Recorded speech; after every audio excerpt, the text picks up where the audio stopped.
মই ইতিমধ্যে গোচৰ ৰাজু কৰাৰ ধৰণে পৰহিৰ আগদিনা অৰ্থাৎ 8 তাৰিখে সন্ধিয়া 6:30-7মান বজাত আমাৰ ইয়াতে কটনৰ কাষতে থকা যি ফুড ষ্টল, সেই ফুড ষ্টল সময়ত মই বহি খাই থকা অৱস্থাতে 10-12জন ল'ৰা আহি আচলতে মোক লৈ গৈছিলে আৰু হোষ্টেলৰ ভিতৰত বহুৱাইছিল। হয়, নি পেলাই তোমাক কি কৰিলে? মাৰপিট কৰিছিলে অকণমান। এইখিনি কথা মই ইতিমধ্যে গোচৰ ৰাজু কৰিছোঁৱেই। গোটেইখিনি কথা মোৰ FIR-খনত মেনশ্যন আছে। তেওঁলোকে মোক মাৰধৰ কৰিছিলে আৰু ভিডিঅ' কেইটামান বনাইছিলে আৰু ভিডিঅ' কেনেকুৱা ভিডিঅ' বনাইছিলে? মোক জোৰ জবৰদস্তি দুটামান কথা কোৱাইছিলে। কি কোৱাইছিলে সেইখিনি মই ধুনীয়াকৈ FIR-ত কৈ থোৱা আছে।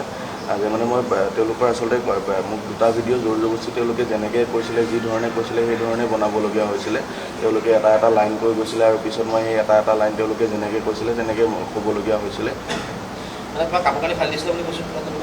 কাপোৰ কানি মোক ৰাস্তাত লৈ যাই থাকোঁতে, যেতিয়া মই যাব বিচৰা নাছিলোঁ, মই বাৰে বাৰে মোৰ হোষ্টেলৰ ফালে আহিব বিচাৰি আছিলোঁ, তেতিয়াই তেওঁলোকে কাপোৰ কানি মানে আচলতে মোক টানা আজোৰা কৰি আছিলে আৰু টানা আজোৰা কৰোঁতে বাবা কাপোৰ ফালি দিয়া হৈছিলে। আৰু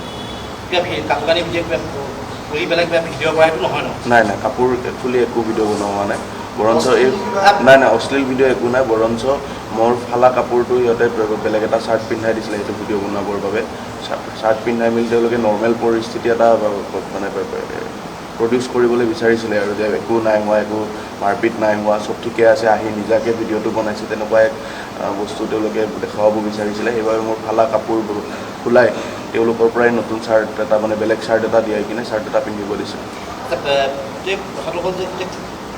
ঘটনাটো কি কাৰণে হ'ব পাৰে? নিৰ্বাচন কেন্দ্ৰিক নেকি?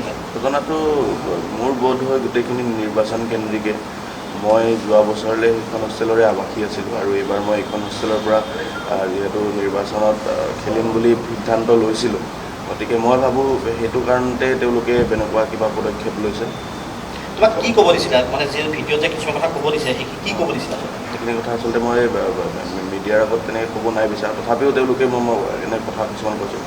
যোৱা বছৰৰ কিছুমান কথা, যোৱা বছৰ যে সেইখন হোষ্টেলৰ পৰা মোক কিয় বহিষ্কাৰ কৰিছিলে বা কিয় ওলাইছিলে, নহয় মিছা কিছুমান তেওঁলোকে নিজে ভাবা ধৰণে, তেওঁলোকে নিজে মনৰ ইচ্ছা কৰা ধৰণে কিছুমান চিনাৰিঅ' বনাই লৈ ক'ব দিছিলে। আৰু তেওঁলোকৰ কেণ্ডিডেটক মই ফোন এটা কৰিছিলোঁ, যিহেতু মই সেইখন হোষ্টেলতে থাকি অহা আৰু সিহঁতৰ গোটেইখিনিৰ লগত মোৰ প্ৰায়ভাগৰ লগত ভালেই আছিলে এই ঘটনাটোৰ আগৰলৈকে।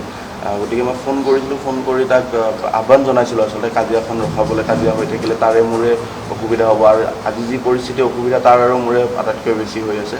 আৰু এইখিনি বুজাবলৈ মই তাক ফোন কৰিছিলোঁ যে অসুবিধাবোৰ সন্মুখীন হোৱাৰ আগতে কাজিয়াবোৰ ৰ'ব লাগে। কাৰণ মোক জেনেৰেল ফ্ৰেছাৰ্ছৰ দিনা অডিটৰিয়ামৰ ভিতৰত মাৰা ষড়যন্ত্ৰ চলাইছিলে, তাৰে পিছদিনা মোক ষ্টেচনতো ৰখাই লৈছিলে। কেৱল এই পৰিস্থিতিবোৰৰ পৰা মোক মানে মোৰ হোষ্টেলৰ ল'ৰাখিনিয়ে বাৰে বাৰে আঁতৰাই আনি আছিলে।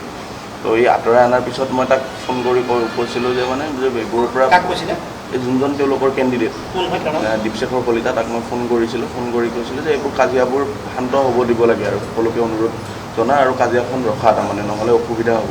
তাৰে পিছত সেই বস্তুটোৱে বেলেগকৈ হোষ্টেলৰ ল'ৰাখিনিৰ আগত ওলালে যে মই ফোন কৰি তাক কিবা বেয়াকৈ কৈছোঁ। আৰু সেই হিচাপত তেওঁলোকে সেইদিনা ৰাতি প্ৰায় 1:30-2মান বজাত হোষ্টেলৰ বাহিৰত আমাৰ আহিছিলে, আহি চিঞৰ বাখৰ কৰি মোক ওলাই দিয়াৰ দিছিলে, ভাবুকি দিছিলে বা মোক মাৰাৰ ভাবুকি দিছিলে। আৰু তাৰে পিছদিনাই মোক আচলতে ইয়াত খানাৰ খাওগালি নহয় আচলতে খানাৰ দোকানৰ বাহিৰৰ পৰা মোক তেওঁলোকে জোৰ জবৰদস্তি উঠাই নিছিলে।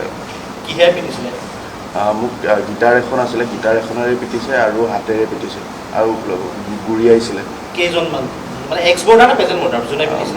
দুটাই আছে, এক্সো আছে প্ৰেজেণ্টো আছে আৰু প্ৰায় 11জনমান ল'ৰা আছিলে। আৰু গোটেইকেইটা ল'ৰাৰ নাম মই দিছোঁ, FIR দিছোঁ বা আমাৰ কটন কৰ্তৃপক্ষকো মই জনাইছোঁ যোনকেইটা ল'ৰাই গাত হাত দিছিলে। কটন কৰ্তৃপক্ষই কি কয়? কাৰণ ঘটনাটো 8 তাৰিখৰে হয়, আজিলৈকে আচলতে মই প্ৰথম দুদিনটো মই ওলাবই পৰা নাছিলোঁ। গতিকে কটন কৰ্তৃপক্ষৰ লগত মোৰ একো এতিয়ালৈকে কথা নাই হোৱা। আমাৰ হোষ্টেলৰ ল'ৰাখিনি এটা প্ৰটেষ্ট কৰিছিলে যে কিবা এটা সিদ্ধান্ত ল'ব লাগে। কাৰণ ঘটনাটো হোৱাৰ পিছতে মই যি সময়ত ধীৰেণপাৰা মেডিকেলত মোক লৈ যোৱা হৈছিল প্ৰশাসনৰ পৰা, যেতিয়া মোক ধীৰেণপাৰা মেডিকেললৈ লৈ গৈছিল, সেই মুহূৰ্ততে মই DSW ছাৰক ফোন কৰিছিলোঁ। আৰু DSW ছাৰে মোক ফোনত জনাইছিলে যে আমাৰ ফালৰ পৰা তাত কৰিবলগীয়া একো নাই, যি কৰে পুলিচে কৰিব। আৰু সেই কথাত আচলতে মই একদম সন্তুষ্ট হোৱা নাছিলোঁ। আৰু সেইকাৰণে মই যেতিয়া ল'ৰাখিনিক জনালোঁ, তেতিয়া ল'ৰাখিনি গৈ নেক্সট দিনাই তাত এটা আন্দোলন কৰিছিলে বা তাৰে আগতে DSW ছাৰক জনাইছিলে, তেতিয়াও DSW ছাৰ বা ৰেজিষ্ট্ৰাৰ ছাৰৰ পৰা ভাল সঁহাৰি নোপোৱা গৈ আন্দোলনত বহিছিলে আৰু আন্দোলনত বহাৰ পিছত তেওঁলোকে আমাৰ ল'ৰাখিনিক আশ্বাস দিছিলে যে যোনখিনি ল'ৰাই মোক আঘাত কৰিছে বা মোক আঘাত কৰিবলৈ চেষ্টা কৰিছিল সেই ল'ৰাখিনিৰ ওপৰত কিবা সিদ্ধান্ত ল'ব বা সিহঁতক কৰ্তৃপক্ষৰ ফালৰ পৰাও কিবা নহয় কিবা শাস্তি দিয়া হ'ব। তুমি কি পদত খেলিবলৈ মন কৰিছা?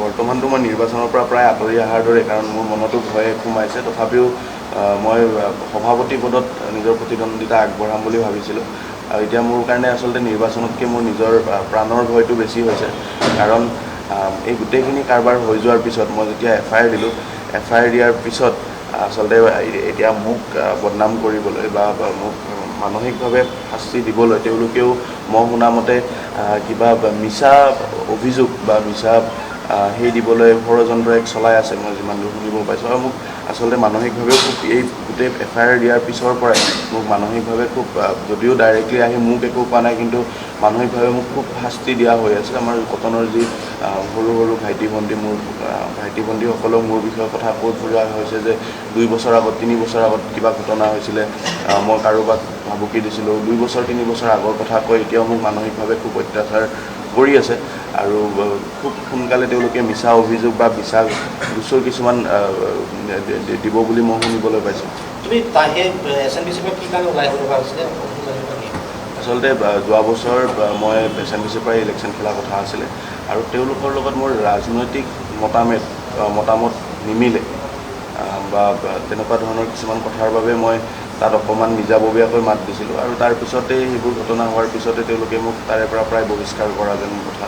আৰু মই কিছুমান বস্তু বেয়া পাইছিলোঁ, যোনবোৰ সাধাৰণতে মানে চলি থাকে, যে মানে যিকোনো বস্তু হোষ্টেলত আমি দেখিবলৈ পাওঁ, প্ৰতিখন হোষ্টেলতে মানে আমাৰ যোনবোৰ বৰ্ডাৰ তেওঁলোকে কিছুমান ডিচিশ্যন লয়।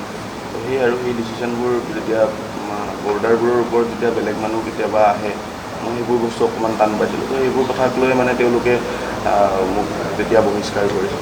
বৰ্তমান আপুনি নহয়, মই আজিৰ দিনটোত কটনৰ কোনো হোষ্টেলৰ আৱাসী নহয়, মই কেৱল এই আৱাসখনৰ এগৰাকী প্ৰাৰ্থী।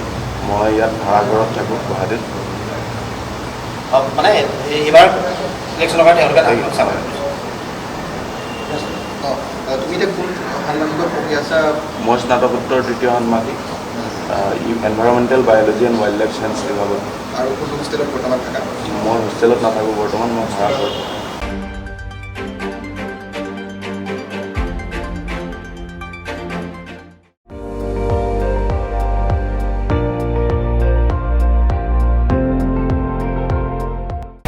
আপুনি চাই আছে ND24, সৰ্বশ্ৰেষ্ঠ নহয় সৰ্বোত্তমৰ দৌৰ।